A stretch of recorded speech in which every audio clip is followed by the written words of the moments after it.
be screwed, feel my own adrenaline. Yeah, I do just what I do, and I hope you let me in, yeah.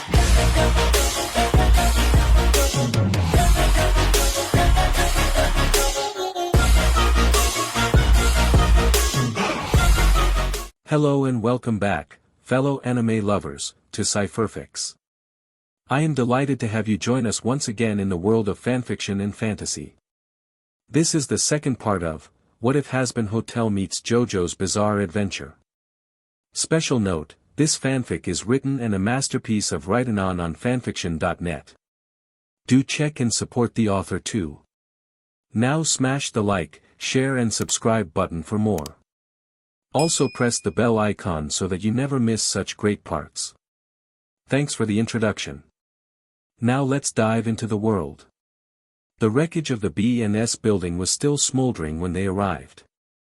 Heat radiated off of the baked brick and plaster, charred belongings littered the rubble. Demons scavenged the wreckage, taking the abandoned, slightly singed belongings for themselves. A quartet of demons stood in a rough circle around a hole in the ground, all of them eyeing the section of debris not 10 feet from them. The bulged, crumpled remains of a door their only clue as to the nature of the fire. It fit their expectations, given their quarry. You sure, God-given? One, a small, spindly, emaciated creature with a stag beetle for a head said. He went in there. God-given was a tall, blonde mole-like creature in a white V-neck suit and a stethoscope around his neck. He gestured at the hole. You saw it, Bug Boogie. Second floor rec room, Mr. Clean went in with a couple of dozen people. Then he leaves and the whole thing goes boom. SHT, a muscular purple fish demon said, scraping at his barnacle-encrusted chin with a long, needle-like claw. Dusts his neighbors and scoots. That's clean all over. Not that we were expecting anything less, a moonshine. A gecko demon in a poker-themed three-piece suit said, looking over to God-given. So, are we gonna look in on the memory? He ghosted after he torched this place, we might be able to figure out where he's run off to. God-given smirked and pointed to the hole in the ground, the image within frozen on Kira walking away, backdropped by an explosion. Hey, poker face, if you want to go running pee-pee first into one of Mr. Clean's bombs, be my guest. If I open the memory of that room, that explosion's gonna pop right back out at us. Poker Face contemplated this for a moment when a finger tapped on his shoulder. He turned around to see a grimy puppet demon pointing at something on the ground. Hey man, you want that mug there? Poker Face looked down at the stained, charred mug on the ground and arched an eyebrow. He looked over at his companions and jabbed a thumb at the marionette. Will he do? God-given nodded. Yeah, do your thing. Poker Face turned back to the puppet and smiled, brandishing a coin. Call it for the prize. Get it right, you're the best, get it wrong, you know the rest. Agreed? The puppet demon rolled his eyes and nodded. Yeah, sure man, whatever. Poker Face flipped the coin high into the air and caught it, slapping it down on his wrist. He looked up at his rube and smirked. Call. Heads. Poker Face revealed the coin, eating his teeth in mock disappointment. Ooh, too bad. SHT, the puppet said, shrugging. Whatever. Ugh. Gee ga.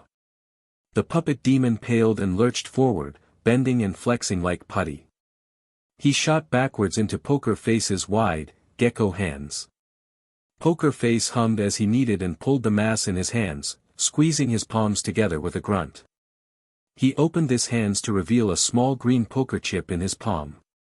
Heh. Sorry, kid. Here in hell, the default prize is souls. Should have been more specific. He flicked his wrist and the poker chip was gone. He raised his other hand, rolling the poker chip across his knuckles before flipping it into the hole in the ground. Show off, God-given grumbled, conjuring the memory from the hole around the poker chip. Here we go. The four huddled around the hole and watched. Is this safe? Bug Boogie said, backing away from the hole. Don't things like explosions and shrapnel tend to come out of these memories? Yeah, we've done this before back in 2013, Moonshine said, winking with 2 of his 4 eyes. See, we throw some puts into the memory recreation and then spy in on their memories of the memory. That way there's enough lag for us to duck any spillover. Huh, Bug Boogie leaned back over the hole. You kids and your fancy powers. Shut it, God-given hissed, popping the stethoscope into his ears. He's up. The puppet demon shook his head as he got up off of the stained linoleum floor. Ugh, what happened? He looked around at the room he was in. It was trashy and dingy in that Thailand plaster kind of way. Cheapness seeped from the walls themselves. There were 20 or so demons in the room, all of them standing around a single figure, a tall pink cat demon in a stylish purple Valentino suit. That's him! Moonshine exclaimed. Those in Valentino suits. What are they all doing around him like that? Hey! The puppet demon said, grabbing the nearest person. What going on? Where am I? The demon, some manner of flaming skull beast, nudged their head over at the cat guy. You're in the second-story rec room. We're having an intervention for our neighbor, Yashikich Kira. Using his human name, Bug Boogie scoffed. Haughty prick. He's way too, normal, yeah. So we all got together to tell him to stop cause he's creeping us out. HHT. Ha ha ha ha. Oh man. Clean so normal he skeeves out demons. What the F are you talking about? What's going on? I was just in a burnout a second ago. The puppet demon cried. The skull creature shrugged. I don't know about any of that. Anyway, we're all going to die in about 30 seconds. He's going to do something, and then we'll all be dead. I die over there, no, wait, there. It's like fire, but it's cold, everything goes cold and hard and then there's nothing. F me, it's spooky when they say SHT like that, Moonshine shuddered. Shoo. Hissed God-given, hand on his stethoscope. What's that lizard saying to clean? This intervention is over, a familiar voice says from somewhere else in the room. Screaming commenced and a commotion started up. The skull creature bloated and spasmed as their body inflated to grotesque proportions. Veins bulged and flesh split open, black smoke and orange light spurted out from within. Their voice was still flat and conversational. It hurts though. Oh God, it hurts so much. What the F? The puppet screamed. He pushed through the crowd of deforming, combusting demons and towards the door. A figure on the other side of the door slammed it shut. The last thing visible through the crack in the door was a single red eye with a cold, purple sliver for a pupil. The puppet demon slammed against the door as something small and hard and heavy smashed into his shoulder, shattering it with a low crunch. Hey, a tinny, mechanical voice rasps from his back. Look over here. The puppet cast a terrified eye over his shoulder, his eyes staring into the black, cold sockets of a blue skeletal turtle.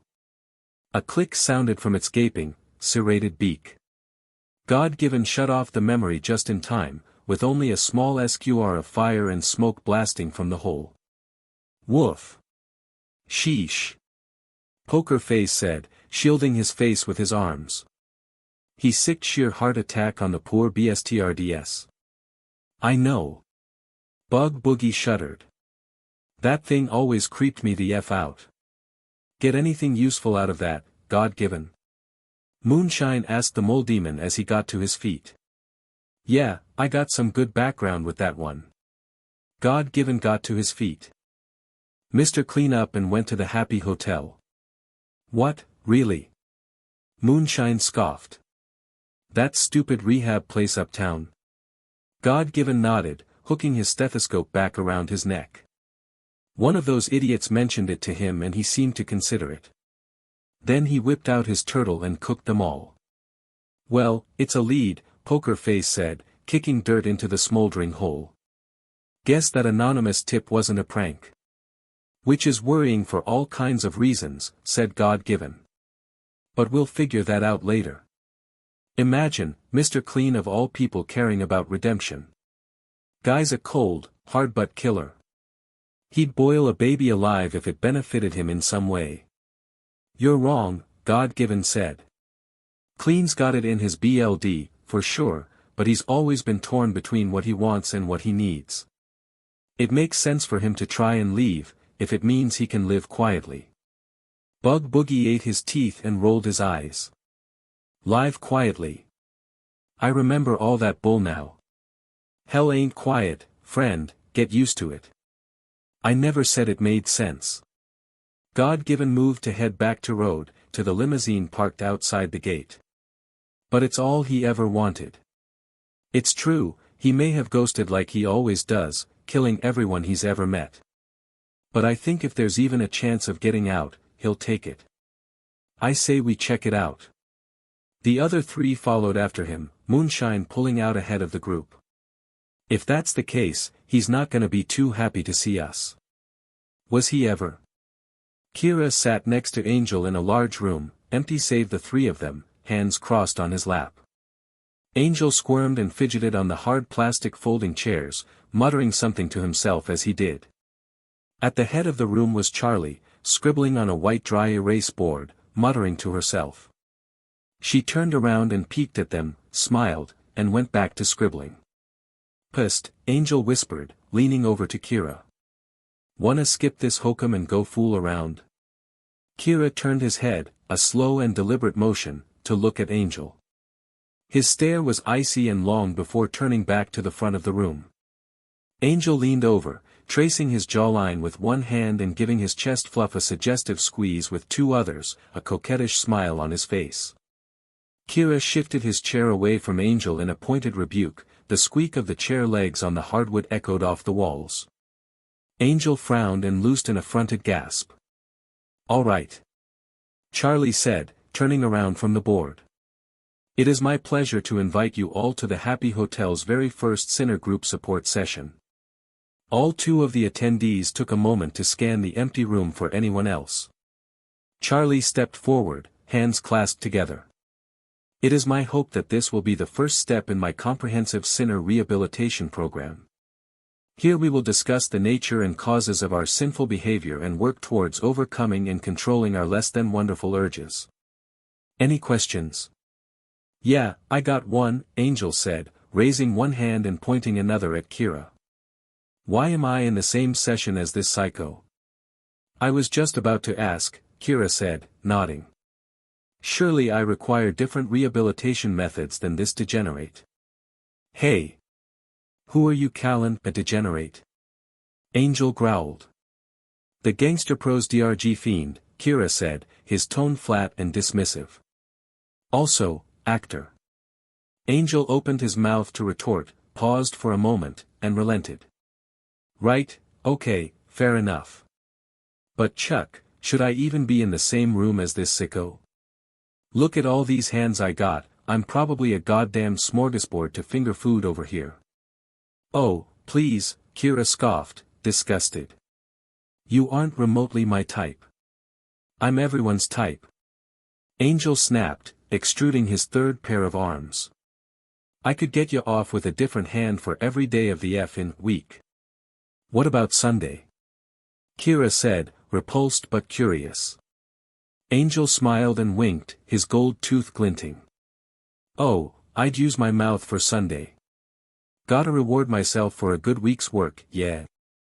Kira drew away, shuddering. Charlie broke in with a strained smile. Okay. Ha. Good questions. And I've got the answer, if you'll just turn your attention to this board.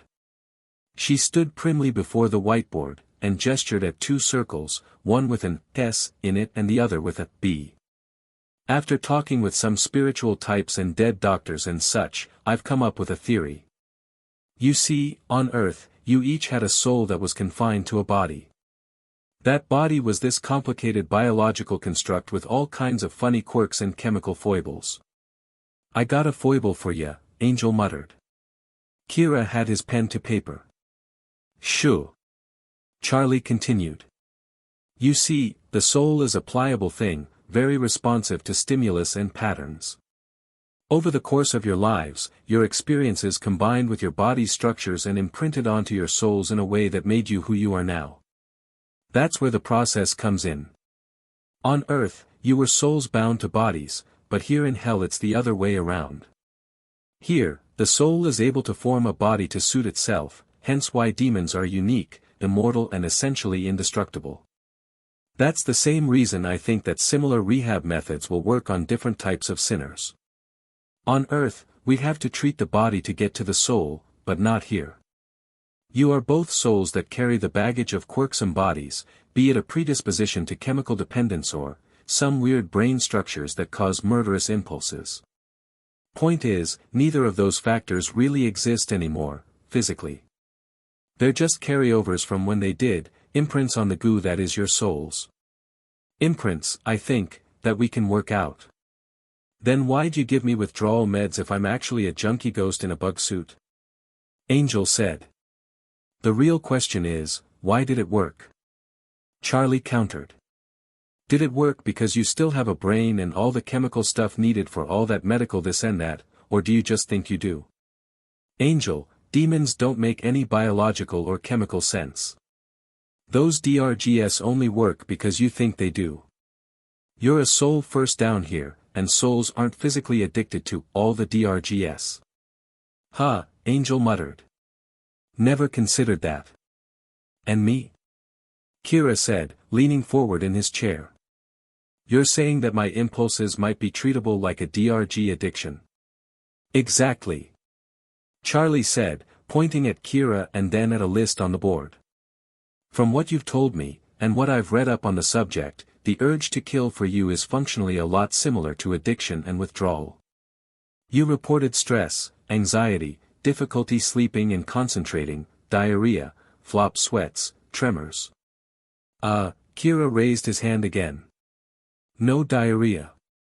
Oh, Charlie glanced over at the board and erased the word from the list with her finger. Well, good, now we've both learned something. Kira leaned forward and sighed. Kira admitted, even after her flub he found the concept provocative, interesting even. And Charlie acquitted herself well in her explanation of her theories. If she was right, redemption should actually be possible. He still had some misgivings, though. I don't see how this is supposed to cure me of my urge to kill, Kira said, standing on his chair with his back to them. Trust is a virtue, and therefore the opposite of a sin, Charlie called out, patting Angel on the shoulder. Trust Angel to catch you and you'll be able to open up to him more. Trust is what these group sessions are all about. But I don't trust Angel. Ah, come on. Angel said, grinning. Fall into Daddy's arms, baby. He'll give ya a great big hug. You're not helping. Charlie walked around the chair and looked Kira in the eye. Please, Yashikage. Kira's eye twitched as she stumbled over his name, but he sighed and leaned back over the edge of the seat. He felt his weight shift, his feet left the seat, he was in open air, falling, his instincts screaming for him to roll midair and catch himself, but he resisted. Trust was a virtue, no doubt about it, and he'd need to trust someone if he was going to rejoin humanity. For so long he'd thought of himself as outside, other, a lone predator set apart from the herd by the simple fact of his nature. He never felt his damnation was fair or just, for he couldn't ignore his urges any more than a normal person could ignore hunger or thirst. Damned for eternity for doing something as natural to him as breathing. He was never one to dwell or despair, but now, for the first time in a long while, he had hope. It was shaky and could very well be a farce, but he was willing to try. His back crashed into the floor full force. His breath exploded from his mouth as the back of his head slammed against the hardwood. Stars exploded behind his eyes as pain streaked through his body. He lay on the floor, stunned for a moment. Angel! Charlie shouted, marching over. What are you? You were supposed to catch him. Angel shrugged, grinning like a goon. Oh, what? Hey, this whole trust thing is a two-way street, yeah. How was I supposed to know he wasn't gonna bite my hands off or whatever? He's a killer. Angel, you've killed hundreds of people. Yeah, but I didn't need to. And that makes it better. Well yeah. If I'm killin' a schmuck it's because I'm gettin' paid, or he stole from me, or I'm doin' a buddy a solid. I don't go on dates with in body parts. Charlie seethed, her hands clenched into trembling fists. Kira grunted and kicked up from the ground, landing on his feet. He straightened out his tie and pulled on his cufflinks, turning around to face them. It's quite alright, Charlie. Angel has every reason to mistrust me. Perhaps we should SWCH places. I can show him I'm trustworthy. Charlie grinned at Angel, crossing her arms. I think that's an excellent idea. Angel, your turn. Angel's eyes went wide and he looked back and forth between them. Wait, what? No way. Oh, I guess the exercise is over, then, that's too bad, darn. Charlie said, cocking her thumb under her chin, a smirk tugging at the sides of her mouth. On an unrelated note, Angel, I honestly can't recall where I put all those recordings of you playing with Lego. Why, they could turn up just about anywhere. Angel's eyes bugged, his mouth pulled into a thin grimace. You wouldn't. What? Charlie said, shrugging in mock confusion. Is Lego not gangsta? I'll gah.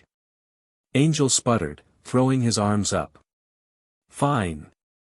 I'll let your pet psycho drop me. Thought you were supposed to be nice. I am nice. Charlie said, smiling. Doesn't mean I can't be ruthless. Kira looked at Charlie with open admiration before taking his position behind Angel, his arms outstretched. Okay, get your sick kicks, you freak. Angel braced himself and fell backward. Kira to step to the side and caught him in a bridal carry. Angel opened his eyes and looked up at Kira, blinking in surprise. Don't worry, Kira said, looking down at him, his face stoic and dour. Daddy's got you. A sharp crescent smile crawled across Angel's face, he looped his arms around Kira's shoulders. And here I thought you didn't have a sense of humor. How about you give baby a kiss, Daddy? Kira lifted Angel up over his head and set him down on the ground. That's quite enough of that. Whoa, Angel said, impressed. Do I weigh anything to you? Kira shook his head. It's like you're made of pipe cleaners and lint. Charlie squealed and clapped her hands, running over and pulling Kira into a tight hug. Very good, Yoshikage. Kira winced and cleared his throat. Could you just call me Kira from now on? Oh. Charlie stepped back. Oh, no. Is it rude to call you Yoshikage? No, just. Kira paused, surprised and stymied by her wide eyes and mortified expression. You don't quite pronounce it right. It's Yoshikage, all at once, like that. But please, call me Kira, everyone else does. Okay. Charlie paused before snapping her fingers, a grin on her face. May I call you Yoshi? Kira's eyes narrowed to slits. You may not. Charlie drew back. Okay. I feel we've made some real progress today, me and Yoshi. Angel said, clapping Kira on the shoulder. Kira glared up at Angeldust, his claws pushing out of his fingers for the first time since that morning. It'd be easy, to light this infuriating creature up like a candle and be free of his haranguing. His power surged to his right hand, ready to turn this grinning freak into a bomb and erase his disgusting countenance from reality. All he'd have to do was touch him once and he'd be able to vaporize him at any time. No one would even know he was dead. They'd assume he skipped out or something. It would be perfect. Angel looked down at him and grinned and pulled him close. What'd you think, buddy? His hand faltered. Why? Why was he hesitating? Maybe Angel was necessary for this procedure to work. Yes.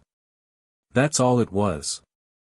This was no doubt a delicate process, after all, and any relapse would be his undoing, like with any addict. That's what he was, right? An addict of some stripe. He couldn't fall off the wagon after less than a day without killing something. What would that say about his willpower? Nothing good. Not to mention Charlie seemed to like this grinning idiot. It wouldn't do to exterminate her friends without consulting her. It might make her unhappy, disinclined to help him. He reached up and returned the shoulder clap, a strained smile on his face. Can we try the exercise again? I'd like to drop him this time. It was later in the day. Not that time held much meaning in hell, for it was never night nor was it ever day. Regardless of the exact nature of time or the meaninglessness of schedules, for some it was happy hour. Angeldust sauntered down the hallway, humming to himself and shaking a dark glass bottle with vigor. Not since coming here had he felt so chipper. He finally had someone new to annoy. He was a tough nut to crack, to be sure, and the art of razzying someone was a finicky and subtle thing. He'd learned that calling him Yoshi was one of his murder triggers, so best to let that one sit on the shelf. Still, there were so many other ways to yank that kitty's tail. But what would be the best way to start off a conversation? "Hey Pink Panther," he crowed, knocking on his door. "It's me, your trust buddy. Wine tasting on the roof. Come on." Kira answered the door, wearing a different Valentino suit from before. How many did even he have? A what? Angel brandished the bottle and 2 wineglasses. "Ya heard me. Ya drink, right?" He crossed his arms and nodded. "On occasion. And this is an occasion. How about that?" Kira paused for a moment, as though trying to figure out a tough crossword puzzle. "If I say no, I'll never hear the end of it, will I?" Angel shook his head and clinked the glasses together. "Nope." Kira sighed and deflated somewhat. "All right." The view from the roof was great, for hell anyway. Pentagram City sprawled out for hundreds, if not thousands of miles in all directions. Huge towers of glass and steel loomed over an endless urban thicket, lost in the reddish haze of the polluted horizon. The neon sign of the hotel flashed and buzzed overhead as the two sat on the edge of the roof. Angel sighed and stretched out on the parapet, pouring himself a towering glassful of a dark maroon liquid. He brandished the bottle at Kira, who held out his glass. Kira examined the curious liquid and sniffed it, curling his nose at the noxious chemical smell wafting off of it. "What is it?" "Wine." "Where'd you get it?" "I told Husk I'd SCK him off every day for a week if he gave me some booze," Angel said with a sly grin. "He gave me this to never say that again. Kira shrugged and took a sip. Immediately, he spluttered it back out, coughing and retching. "Hey, don't waste it!" Angel exclaimed. That's not wine." Kira wheezed, his lips and tongue tingling. Angel rolled his eyes and shrugged. "Okay, it's Rubbin alcohol and Welch's grape juice." "Same thing." "This is poison," Kira said, holding the glass as far away from his face as possible. "We're drinking poison and grape juice. Good thing we're demons, right?" Angel said, taking a heavy slug from his glass. Being dead really takes the edge off." Kira sipped at his drink, wincing at the flavor. Silence hung in the air. The sound of distant gunshots and explosions sounded from somewhere far off in the city. Screams and theatrical declarations of revenge followed. This was the crickets of hell, ambient noise on a quiet night. "So," Angel said, looking over at Kira. "Serial killer, huh?" "Yes. How's that going for you?" "Well," Kira gestured at his surroundings and sipped his wine. "I'm in hell." Angel chuckled and shook his head. "You really hate this place, don't you? 20 years and you've never gotten used to it. Have you?" Angel laughed and leapt to his feet, arms open wide as if to embrace the city. "Nah, kitty. This place. This is my kinda town. On Earth I had to hide who I was and numb myself with cheap tar and ripple. Here, I preen and flaunt and hit up the good stuff. I was born for hell, baby. I just had to get through Earth first. Kira stared at his grandstanding, his face placid. So, why are you here? Killed some folk, gangster SHT mostly, Angel said, tapping his chin. And I seem to recall a whole lot of theft and larceny. Also I'm a right lusty lil fella, so that too, probably. No, I mean why are you here at the hotel? Angel glared at him and sat back down on the parapet. I needed a place to stay. Free food, etc.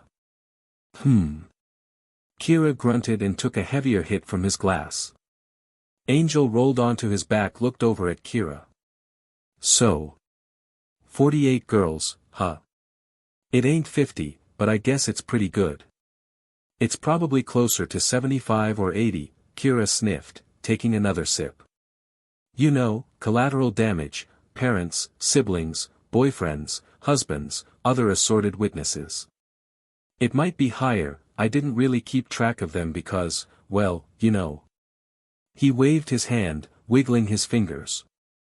Huh, Angel nodded, smirking to himself. Pink Panther was finally opening up. Why did ya kill? I had to, Kira said, tapping his fingers on the masonry, a bit of a sway in his shoulders. And I enjoyed it. I'm not sure if I learned to enjoy it or if it's always been a part of me, but it's just my nature, like you and your various things. Oh, PP Cat's a lightweight. Angel took a gulp from his cup while maintaining eye contact. Kira mirrored the action, unaware. Oh. My things? What things could that be? Kira gestured in Angel's direction, a wobble now very clear in his posture, his otherwise smooth, even voice now wavering and slurred. You know, say you see an attractive man and you think of all the things you want to do to him, right? You can't not think those things or not feel them, you just do, and it's not your fault. I'm like that. I have to engage in homicidal behavior on a massive scale, it cannot be corrected, but, I have no other way to fulfill my needs. Angel scooched closer, refilling Kira's glass with wine in a smooth adroit motion. Ooh. Needs. That sounds NTMT. So, when you're walking down the street and you see a nice Abel Grable, what do you think, what do you feel? I want to open up to her. I want to spill my heart and reveal my deepest, most private thoughts to her. To show her who I really am. Kira hissed a breath, clawed hands in front of him, clenching. I want to wrap my hands around her throat and strangle her to death. Angel emptied his glass and chuckled, tracing Kira's high, defined cheekbones with a sharp finger. I dunno how, Snagglepuss, but you done made that sound downright romantic. Kira flinched away from the hand, stumbling back a ways before catching himself of the parapet. He muttered something as his hand shot to his face. W. Watts, how am I? Angel hopped off the parapet and went to his side, hand on his shoulder. Whoa there, big cat. Kira swatted the hand off of his shoulder, teeth bared in a sneer. Don't think I forgot about today. Don't think I don't know I make you sick. You look down on me. You. The gangster. I know what I am, I'm a predator, but you. You kill for money and you think that makes you better than me? Angel smirked and waved him off. You still sore about that? I was just egging ya on. That whole bit, I was just trying to get a rise out of ya. Mr. Prim and Proper, how could I not try and mess with ya? I couldn't give a half ounce of deep-fried SHT about your murder shtick. I've been down here 70 years. I've been friends with, and way worse than you, Peter Sellers. Peter Sellers? Angeldust stepped in front of Kira and leaned in close. His arms propped against the parapet around his prey, a single finger tracing under Kira's jaw. It's true, I do a lot of weird SHT for money, but I also do it for fun. What I say? How's about you go and show me who you really are? Kira's eyes went wide. What? Come on. Angel purred, reaching down and grabbing his wrists, lifting his hands up to his throat. Go animal on me, tiger. I got 6 hands and they're all yours. Hurt me, daddy. Kira's eyes lit up, his fingers tensed around Angel's throat and he began to squeeze. Angel smiled and gurgled as his steely fingers crushed his airways shut. His vision began to tunnel as his hand pulled Kira's tie loose while another fiddled with his belt buckle. Fingers traced up the side of Kira's face. The panther demon leaned his cheek into the palm, nuzzling and rubbing against it. He took Angel's thumb into his mouth, giving it a soft, sensuous nibble. Dark spots flashed behind Angel's eyes when he felt something like an electrical current pulsing through Kira's right hand. It was tiny, on the bare edge of sensation, but the second it started Kira's eyes snapped wide open. His hands released Angel's throat and shot back. He braced himself against the parapet, panting and trembling. His hair mussed, his shirt halfway unbuttoned and his unbuckled pants somehow clinging to his hips. Angel gasped for air and stumbled backward, landing on his rear. He panted and rubbed his sore neck, savoring the delightful soreness. That weird tingling feeling was still there, though. Hey kitty, what gives? It was just getting good.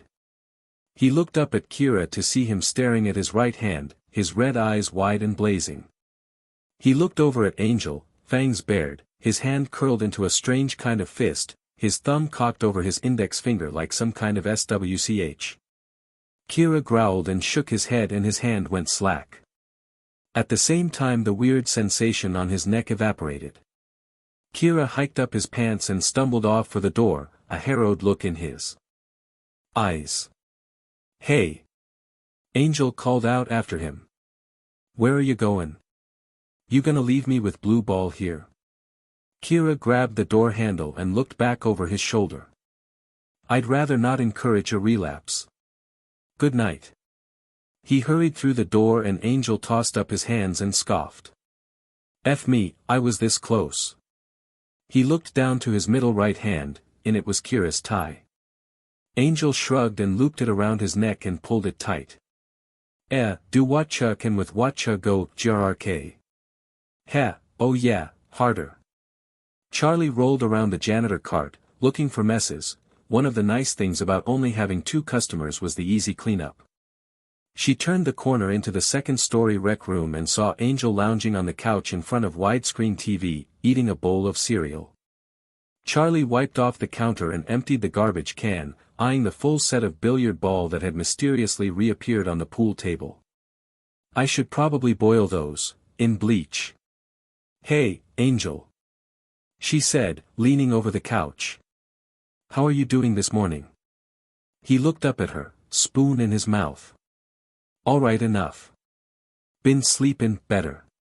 His voice sounded a little rough and croaky. Charlie reached out and felt his forehead. You okay? You sound a little froggy. Angel waved her off, shaking his head. Yeah, no.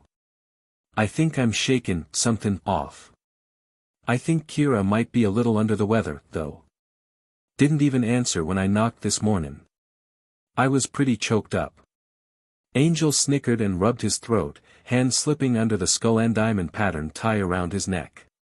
Oh. Said Charlie, admiringly, rubbing the tie between her fingers, silk, very nice. This is new. Since when do you wear ties? Angel smirked mischievously. Figured I'd try the look. I really like how it feels on my neck.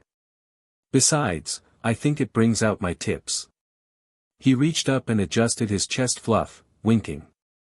Charlie rolled her eyes before looking up and pointing at the TV. Angel, look. Isn't that your gangster friend? Angel looked up at the screen. Backdropping Katie Killjoy and Tom Trench was a splash page of his gal pal, Cherry Bomb. Cherry. He grabbed the remote and boosted the volume. Just goes to show, ladies and gentlemen, mimes can't say no, so you can do whatever you want to them. The only way you can get laid, Tom. Ah ha ha ha, I'm joking, we all know you can't get it up unless clowns are involved. You said wouldn't tell, I mean, haha. This just in, the ongoing turf war between Serpentius and Cherry Bomb has reached a fever pitch. The terrible two are tearing up town in a towering torrent of torment. But we here at Channel 666 have people on the ground, ready and willing to risk life and limb to bring you live footage to satisfy your morbid curiosity. Ha ha ha. Tom, you are a card. Interns aren't people. And they certainly aren't willing either. If they refuse, they're reassigned to Katie's dressing room. Truly, a fate worse than second death. Let's cut to the live feed. The feed switched to the shaky footage of a terrified hawk demon ducked behind the remains of a brick wall, explosions and huge stomping footsteps roared in the background, her eyes huge and harrowed with fear. This is Beautyo Jamie of Channel 666, reporting to you live from Ground Zero of the most recent outbreak of violence in this ongoing war zone. As you can see, just beyond this wall the two factions are waging a campaign of utter genocide against one another, with death rays and bombs and robots and eggs wreaking untold devastation on the surrounding area. The camera peered over the wall to show Cherry Bomb straddling a killbot, its death rays shrieking as it tried futility to get her off. My girl! Angel cheered. The fighting appears to have reached a stalemate, with neither side gaining any ground, merely content to destroy as much of the surrounding area and population as possible. They appear to be trying to maximize collateral damage for seemingly no reason beyond some sort of publicity stunt to attract advertisers. Beautyo Jamie looked up and over the cameraman's shoulder, expression confused. Excuse me, sir. Sir, this is a Channel 666 exclusive. I'm going to have to ask you to. An encroaching, deep-toned buzzing blared over the speaker, followed by the sharp wet sound of cleaved meat and the low heavy crunch of bone. A spurt of BLD splattered on Beautyo's face and the camera dropped to the ground. Beautyo began to scream as a pair of finned, scaly legs strolled by the lens, which quickly became encrusted with something. Just before the image was totally covered, the figure advanced on Beautyo with a glimmering ornately designed single-flute harpoon. The image blacked out and Beautyo's pleads and screams filled the air before being abruptly cut off by a low, meaty thwack. The feed cut back to a nonplussed Katie and Tom. Oh, how horrible! Katie said, outraged. Those cameras cost 20 grand each and that idiot just dropped it like a handbag. This just in, 2 positions have opened up at Channel 666, said Tom, gesturing at the upper right-hand corner of the screen where the channel's web address flashed. If you're interested, please submit your resume to us online at www.channel 666 news. he/careers/new meet. We'd be happy to have you for as long as you last. Angel laughed and punched the air. Ha! Man, Cherry Bomb is just giving it to that snake. If I could get off on wanton destruction like she does, I wouldn't need heroin. Was that an exterminator's spear? It looked more like a harpoon, said Charlie, her hand over her mouth in shock. Are those 2 actually dead? Who cares? Angel sniffed and switched the channel. It's Dom Good is on. Hello, everyone, it's your boy Jeff, Dahmer droned, flatly, standing awkwardly on a street corner. People ask me, Jeff, how do you get such wonderful cuts of meat? Who's your butcher? Well, like all things, it's the personal touch that matters. I don't buy any of my ingredients from a store, I go out and forage them myself. He pushed his Unifit bridge glasses up on his nose and shouldered a machete, stiffly jabbing a thumb over his shoulder at the demons walking the street. With a positive mental attitude and a sharp knife, any sidewalk can be your grocery store. Come along and I'll show you what to look for in your cuts and what easy beginner mistakes to avoid. Before long, you'll be wowing dinner guests and impressing dates. The program went on, broken up intermittently by screams and the dull thud of metal on bone. The door across the hall from the rec room was cracked open, a single, heavily bagged and bloodshot eye peered out. It narrowed and door closed slowly, carefully, so as not to make a sound. Cherry Bomb stood atop a twitching, whirring wreck that was once a killbot, in a clearing amidst the rubble, huffing with a bit of healthy exertion. This was getting interesting. Sir Pentious stood opposite her, his death ray in hand and a few dozen of his egg bois standing around him, his crest flared, taloned fingers flexing. "Had enough, Harridan," he called. "I might consider letting you go if you turn tail and run right now. TSS. The day I run from a pompous try-hard SHT Twizzler like you is the day I SCK on an angel's poker." Cherry flicked her wrists, producing a half-dozen bomblets. "Let's dance, Danger Noodle." "Hello, Cherry," a voice said from the side of the clearing. Both sides stopped and looked as a blonde mole demon strolled into the clearing from the smoldering ruins. He looked around, flatly impressed by the devastation. He turned to Cherry, gesturing broadly at the wreckage. "Is this a bad time? Are you busy?" "Gigi," she cried, her smile sharp and cruel. "Nah, man. Join on in, I was just minned in," the elderly. "Excuse you." Sir Pentious hissed, his egg bois drawing their weapons. "I'll have you know, church bell, that I was just about to battyfong you into the latter Sabbath, but if your Johnny with the parish pickaxe wants to join in, I'd be more than happy to lay the smack down on both of you." "The F did you just call me?" God-given said, confounded. "Also, the F did you even say?" "I said you're about to get wrecked, sonny boy." Sir Pentious cackled. "Egg bois. Smoke this foo." God-given rolled his eyes and shook his head, scuffing the dirt in front of him with his foot, drawing 3 large gouges into the ground with his toe claws. Out of the hole materialized a ragged, frenzied-looking angel dust, each of his 4 arms wielding a Tommy gun. "Yeeh. F-in, cockroach. Eat demonic lead, ya F-in, crunchy spawn of a hellhound sweaty ballsack." The angel apparition screamed, machine guns roaring at full tilt. In 5 seconds the entire throng of egg bois were shredded into frothy paste flecked with pulverized shell. Sir Pentious squeaked and curled up as a furious storm of lead tore into the ground around him. The apparition disappeared when God-given kicked some dirt into the holes. Pentious paused for a moment before uncoiling, checking his body for holes, finding none. "Congratulations, Eagle Eye. You went and made scrambled eggs. Are you going to post it on the Instagram and get mad upvotes?" "Instagram has likes, Reddit has upvotes." "Whatever, bruh," Sir Pentious said, finger quote blazing. "Your homie done goofed. Whiffed it hardcore." "That wasn't my homie." God-given smirked, raising his hand. "These are my homies." A sharp-dressed gecko demon and a fish demon sprouted from the shredded ground, exterminator spears pointed at Pentious's throat. "Now, please, shut your mouth." He turned to Cherry, straightening his jacket. "Cherry. How are you doing?" "Pause," Cherry said, reaching over and playing with his stethoscope. "Is this a butt call? Because I'll tell you right now, I don't go for anyone's sloppy seconds, not even mine." God-given sighed, this was going about as well as anticipated. "More like a business proposition." "You have something I want." "Yeah, I do." Cherry cackled and tossed a pebble at Pentious' face. "Shoot. Things are in motion, Cherry, we're coming back from the shadows. We could use a vicious, bloodthirsty creature like you."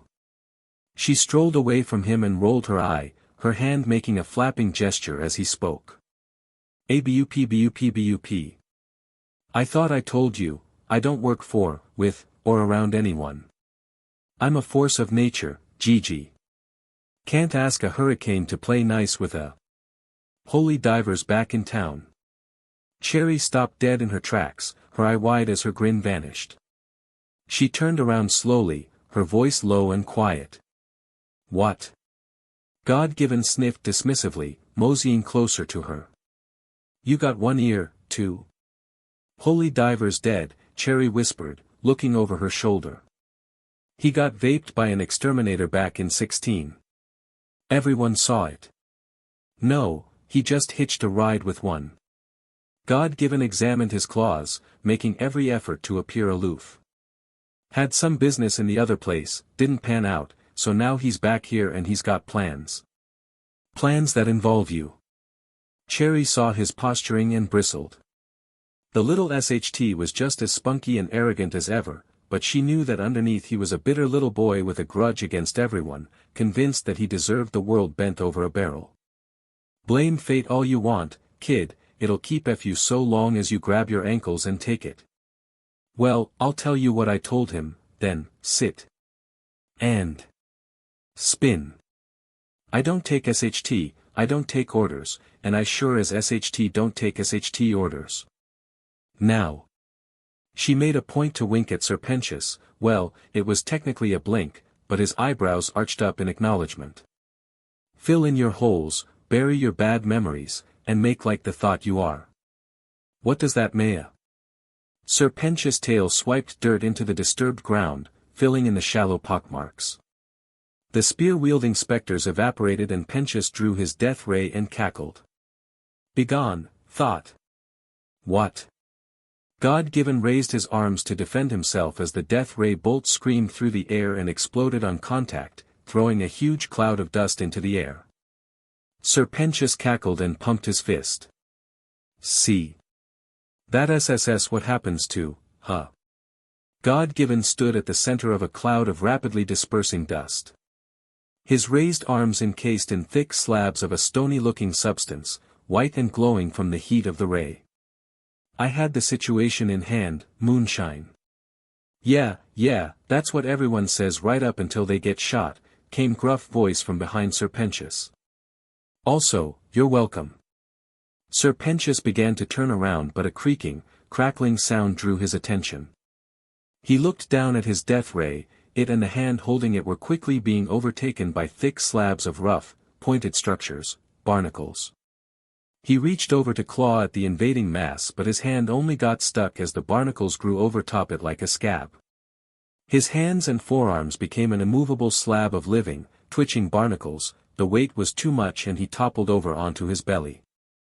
He moved to roll over when a harpoon sliced into the ground next to his head. Serpentius could tell from the burning sensation he was getting from the mere gleam off of the blade that it was divine in origin, an exterminator's spear reforged to resemble a single-flued toggle harpoon, a popular design from his boyhood.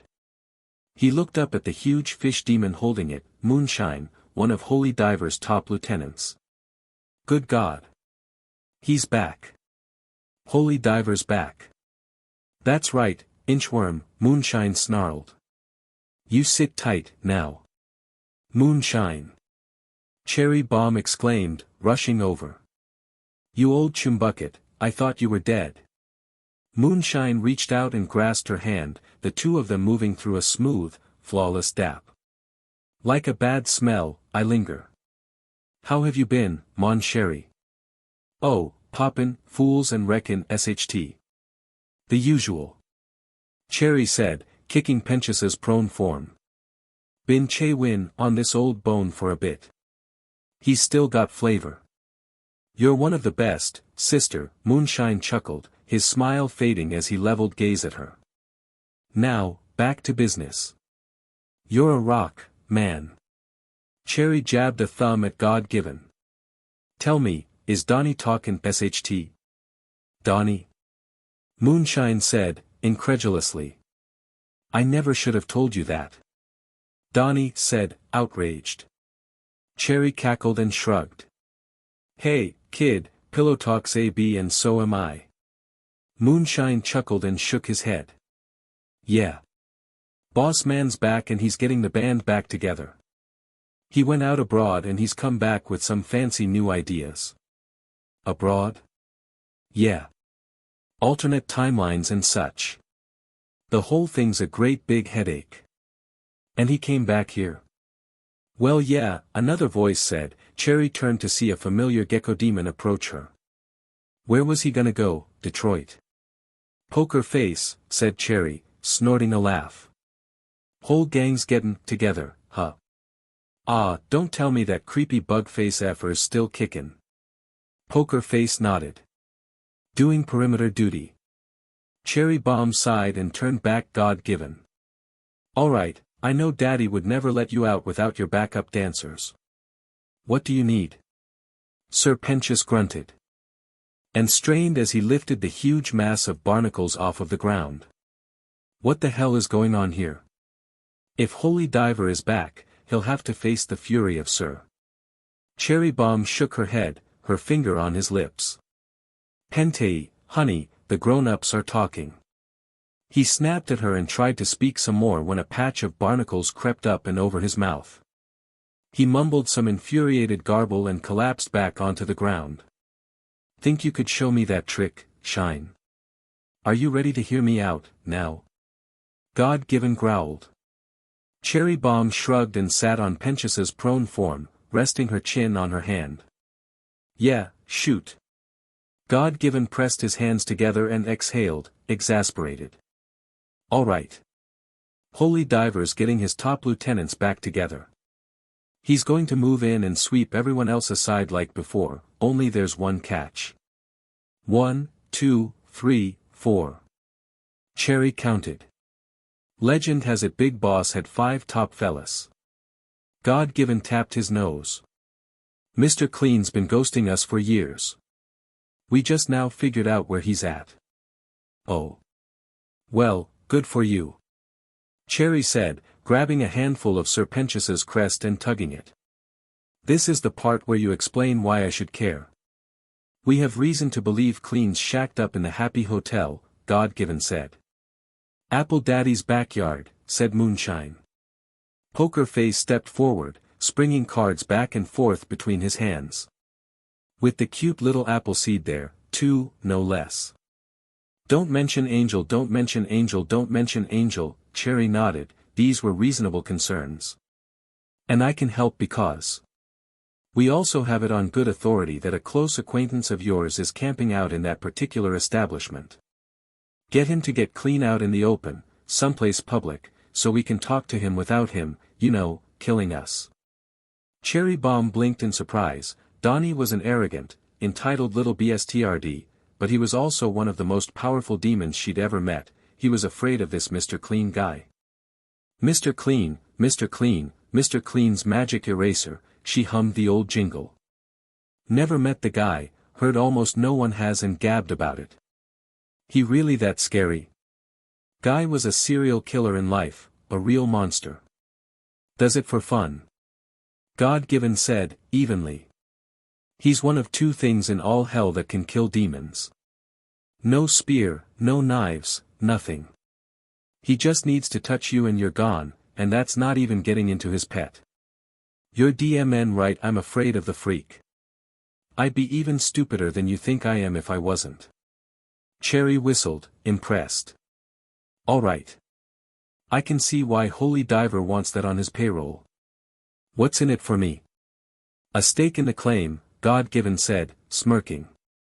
Any territory you want, it's yours. You don't have to pay dues, you don't follow orders. We'll all be friendly, like allies.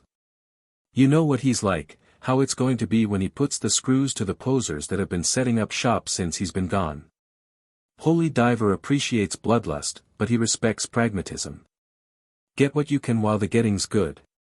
She tapped her chin in contemplation. Alright, deal. Glad to hear it. She snapped her fingers. Just 2 conditions. Lay em out.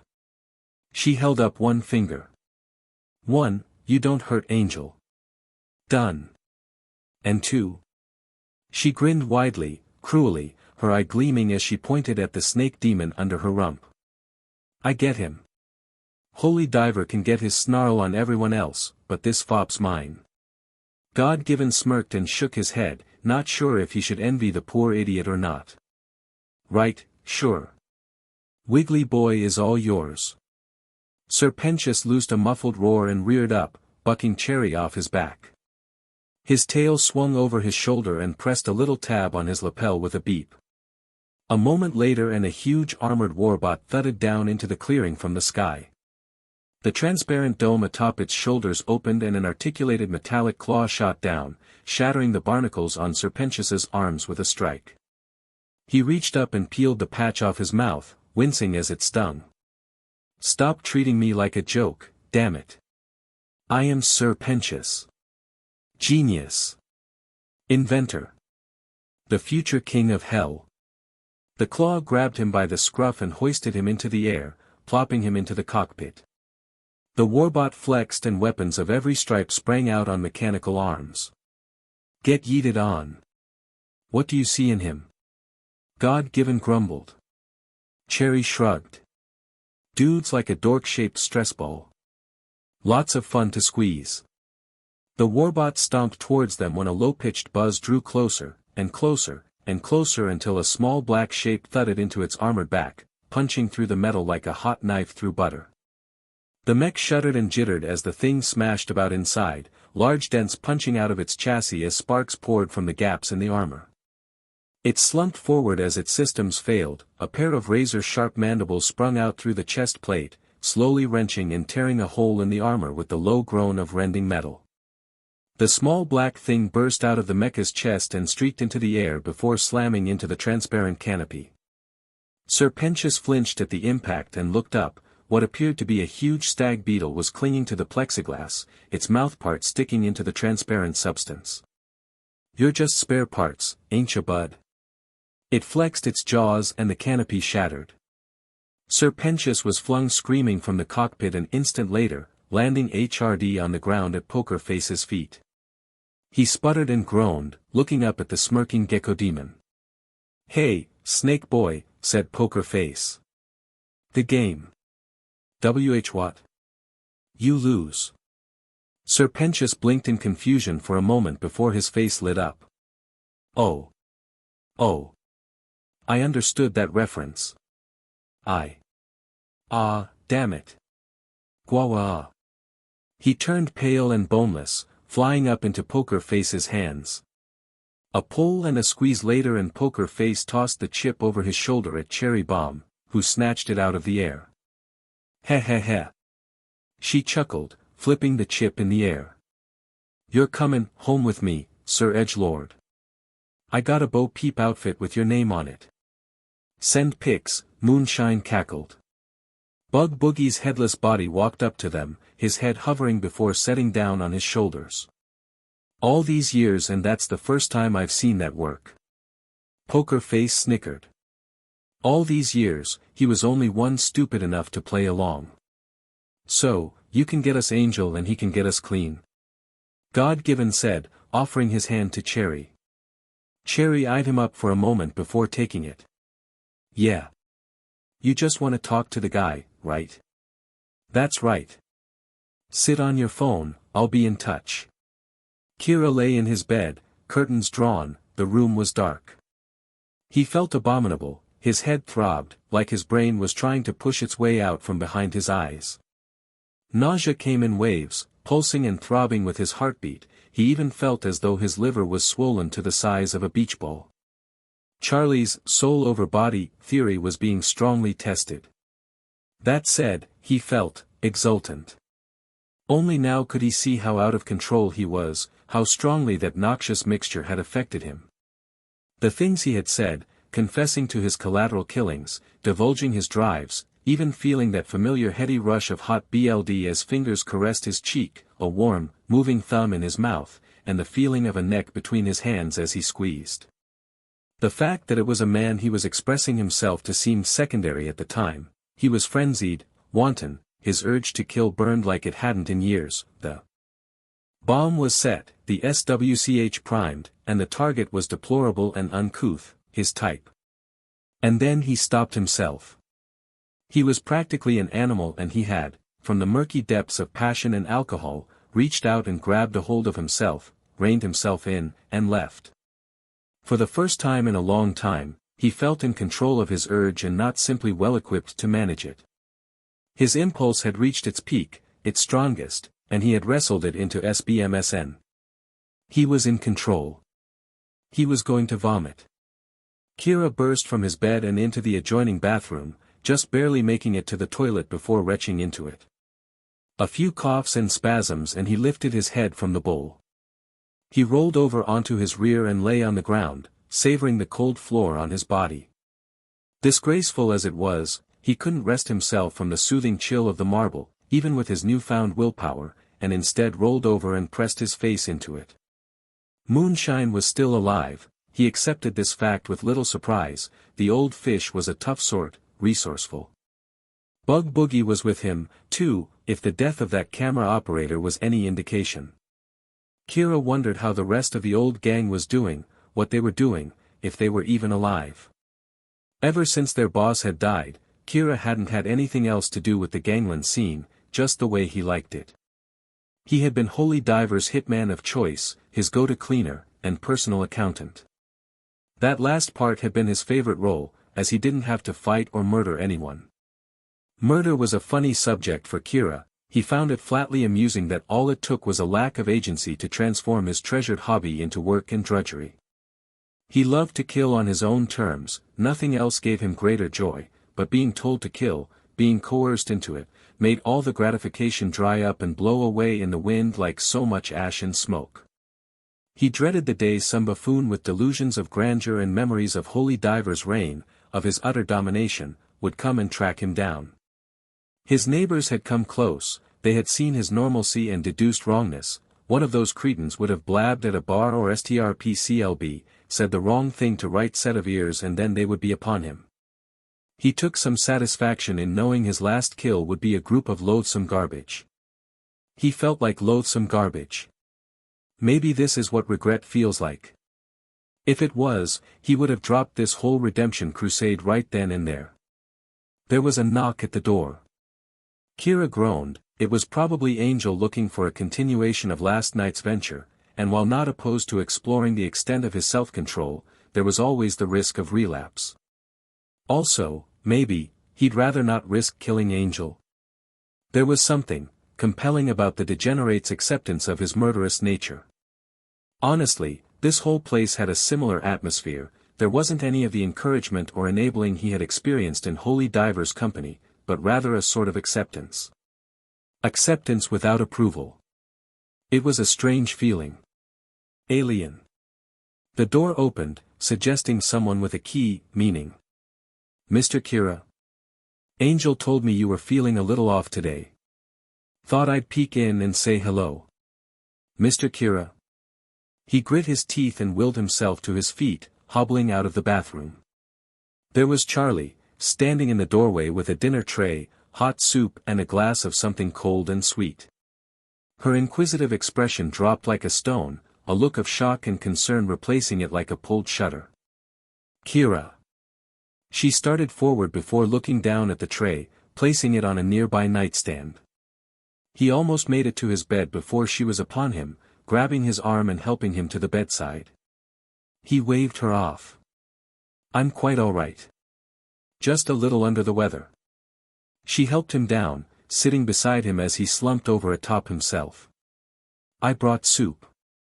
Kira looked over at her, the look in her eyes, the concern. Kira felt himself growing uncharacteristically uncomfortable. Why? She was here to help him, this was her fate, her role. If he didn't need her assistance he wouldn't be here. So why this feeling? This strange, unfamiliar feeling. The look on her face was that of worry, he knew that much, but why was it affecting him so acutely? It was because of him, he was making her worry.